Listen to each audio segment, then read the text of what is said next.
Teacher حضرات چھوٹے بچوں کو اسکول میں ایکشن سانگ اور گیت کے نام پر نچواتے ہیں، ان کا یہ عمل درست ہے کیا؟ جائز نہیں ہے۔ ناچنا گانا ہماری شریعت میں حرام ہے۔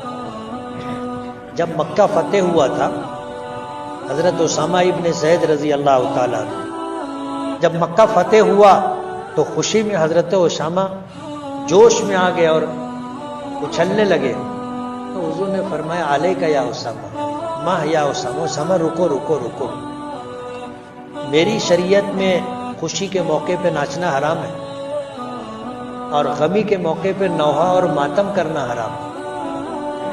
تو ہماری شریعت میں ناچ گانے کی کوئی گنجائش نہیں ہے، کوئی جگہ نہیں ہے۔ جو ٹیچر مسلمانوں کے بچوں کو یہ کام سکھاتے ہیں ان کو نہیں کرنا چاہیے۔ کریں گے بچے، گناہ کس کو ملے گا؟ جس نے سکھایا ہے کروایا ہے اس کو۔